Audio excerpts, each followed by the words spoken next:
Welcome to Newspresso. Here is the top story in the past 6 hours.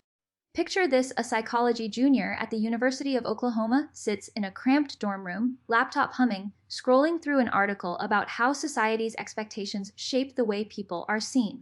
The piece talks about gender perceptions, and she thinks, what if I could argue that traditional gender roles aren't stereotypes, but something deeper?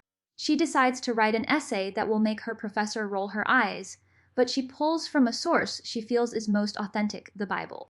She argues that wiping out gender entirely would be detrimental and would take people farther from God's original plan for humans. In her view, that's a legitimate point. In her view, her faith is her voice. She turns in the essay, eager to prove her point. The rubric required discussing expectations. It also concerned gender, but it didn't mandate empirical data or a particular worldview. No one told her quoting scripture would be. When the professor returns paper, she's shocked. 0 points out of 25. He says the essay fails because it lacks evidence. He calls some parts offensive. The student is stunned. She tells professor the assignment didn't need data. She just wanted to voice her belief. She feels the mark violates her free speech rights. It is problematic because her argument is religious. The professor sees the essay as violating standards.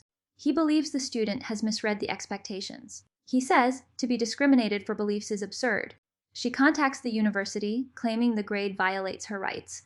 The professor responds, citing a need for evidence and a tone that's not inclusive of offensive language.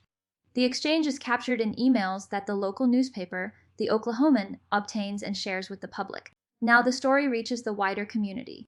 The Oklahoman invites readers to weigh in, asking, was the professor justified in giving it a 0? What grade would you give it, and why?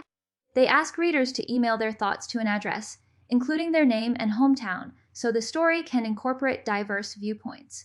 The report, written by Alexia Aston, highlights the tension between academic freedom and the requirement to meet scholarly standards. As the debate unfolds, students, professors, and the public grapple with whether citing religious text in a social science class should be penalized. The case invites a broader conversation about how universities balance faith, free expression, and academic rigor. The final question remains, when a student's belief clashes with a professor's expectation, who has the right to define the line between creative argument and scholarly proof?